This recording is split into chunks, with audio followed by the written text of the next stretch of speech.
नमस्कार सभी को। ऋग्वेद की श्रृंखला को आगे बढ़ाते हुए आज हम ऋग्वेद के द्वितीय मंडल के सूक्त 3 के बारे में जानेंगे। इसके ऋषि हैं आंगिरस, सौनहत, भार्गव, शौनक। देवता हैं दिव्यद्वार, इला, भारती, सरस्वती, त्वष्टा, वनस्पति और छंद है जगती। प्रदीप्त अग्निदेव पृथ्वी पर स्थापित होकर समस्त लोकों में व्याप्त हैं। श्रेष्ठ बुद्धि वाले, पवित्र बनाने वाले, हविष्यान ग्रहण करने वाले तथा अत्यंत तेजस्वी एवं पूज्य अग्निदेवों की पूजा करें।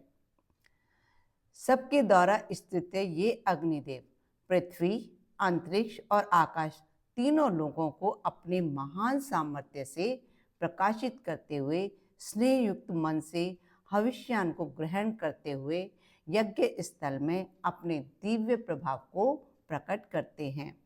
हे पूज्य अग्निदेव, हमारे हित साधन के लिए हमारे पूजन को स्वीकार कर मनुष्य से पूर्व ही आप श्रेष्ठ मन से देवों की पूजा करें। हे अग्निदेव, सामर्थ्यवान मरुति देव तथा कभी भी परास्त न होने वाले इंद्रदेव को हमारे पास लेकर आए। हे मनुष्यों, यज्ञ स्थल में स्थापित अग्निदेव की उपासना करो। हे कुशाओं में स्थित अग्निदेव, यज्ञ कुंड में बढ़ते हुए आप हमें वीर संतति तथा श्रेष्ठ धन प्रदान करें। हे वसुओं, आदित्यों तथा विश्वदेवों, घृत से सिंचित एवं फैलाए गए कुश पर आप स्थापित हों। यज्ञाग्नि को देवमुख तो कहा ही गया है, यहाँ उसे दिव्य द्वार, देवी द्वार कहकर भी संबोधित किया गया है। यज्ञ से तात्पर्य समर्पण, सद्कर्म, दान, प्रार्थना और दिव्य संकल्प। अग्नि से तात्पर्य है प्रकाश, ऊर्जा, परिवर्तन की शक्ति, सत्य और चेतना का जागरण। यज्ञाग्नि वह अग्नि है जो न केवल हवन कुंड में जलती है बल्कि मनुष्य के मन, बुद्धि और हृदय में भी सत्य और धर्म की ज्योति जलाती है। दिव्य द्वार से मतलब है, दिव्य मतलब पवित्र, उज्ज्वल, आध्यात्मिक और द्वार से मतलब है प्रवेश द्वार, मार्ग, चैनल, प्रवेश पथ। वह मार्ग जहाँ से मनुष्य को उच्च चेतना, कृपा, शुद्धता और आध्यात्मिक अनुभव का प्रवेश मिलता है। यज्ञ में प्रज्वलित अग्नि एक दिव्य द्वार है जिसके माध्यम से मनुष्य देवता, शुद्धता, आरोग्य और कल्याण के क्षेत्र में प्रवेश करता है। यज्ञाग्नि को दिव्य द्वार इसलिए कहा गया है क्योंकि यह ईश्वर और मनुष्य के बीच संवाद का माध्यम है।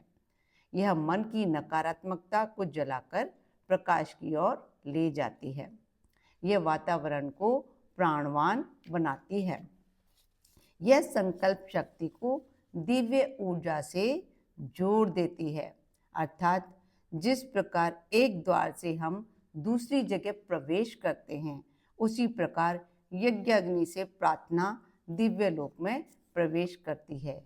आज के दृष्टिकोण में यज्ञाग्नि को मन को केंद्रित करने वाली शक्ति कहा गया है। वातावरण में सकारात्मकता बढ़ाने वाली शक्ति कहा गया है और ये मानसिक शांति देती है, संकल्प को मजबूत करती है। इसलिए यह दिव्य द्वार कहने योग्य है क्योंकि यह मनुष्य को उच्च चेतना की ओर बढ़ाती है।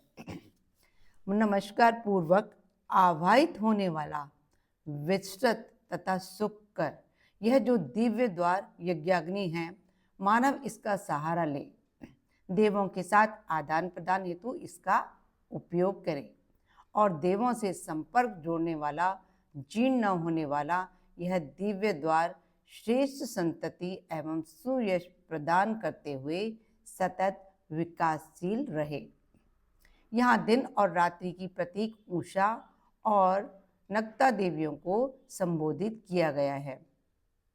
यज्ञ के स्वरूप को सुंदरता प्रदान करने वाली उषा और नक्ता देवियां वर्णी, वस्त्र बुनने वाली के समान शब्दायमान हो। हमारे उत्तम कर्मों को प्रेरणा देती हुई पूजित होती है।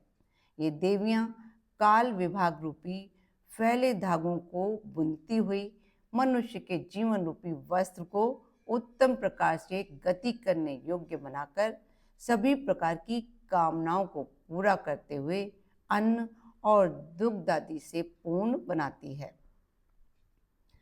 दोनों दिव्य होता अग्रणी, विद्वान तथा रूपवान हैं। वे ऋचाओं के माध्यम से सरलता पूर्वक देव यज्ञ संपन्न करते हैं। पृथ्वी की नाभि यज्ञ कुंड में वे तीनों सवनों में भली प्रकार संयुक्त होते हैं।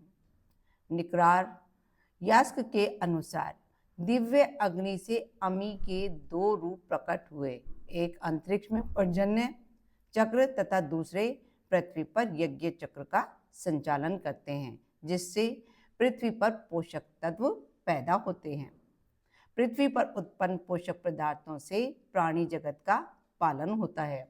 यह दोनों यज्ञ उक्त दो होता करते हैं।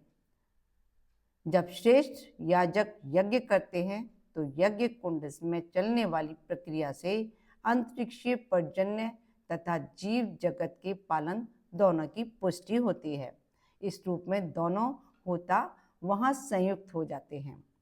अनेक श्रेष्ठ गुणों से युक्त देवी इला, देवी भारती और देवी सरस्वती, ये तीनों देवियां हमारे इस यज्ञ स्थल पर विद्यमान रहकर अपनी धारणा शक्ति के द्वारा हमारे इस यज्ञ का संरक्षण करें। अग्नि रूप त्वष्टा देव हमें श्रेष्ठ संतान प्रदान करें। वह पुत्र सुवर्ण जैसी कांति वाला, उत्तम हष्टपुष्ट, अन्न तथा पराक्रम को धारण करने वाला, दीर्घायु, वीर, श्रेष्ठ बुद्धिमान, उत्तम गुणों की कामना करने वाला तथा देवों द्वारा प्रदर्शित उत्तम मार्ग का अनुगामी हो। वनस्पतियों से अपना प्रकाश फैलाते हुए अग्निदेव हमारे समीप स्थित हों। ये अग्निदेव अपनी शक्ति से हविष्यान का परिपाक करते हैं। दिव्य गुण संपन्न शांत स्वभाव वाले ये अग्निदेव 3 प्रकार से तैयार हविष्यान को देवों के पास पहुंचाएं। इन अग्निदेव का मूल आश्रय स्थल तेज घी है, अतः इन्हें घृत से सिंचित करते हैं। हे बलशाली अग्निदेव, स्नेहपूर्वक समर्पित की गई आहुतियों को सभी देवों तक पहुंचाकर उन्हें प्रसन्न करें। ये हुआ सूक्त 3। अब नेक्स्ट वीडियो में हम मिलते हैं सूक्त 4 के साथ। नमस्कार सभी को, खुश रहें, स्वस्थ रहें, मस्त रहें।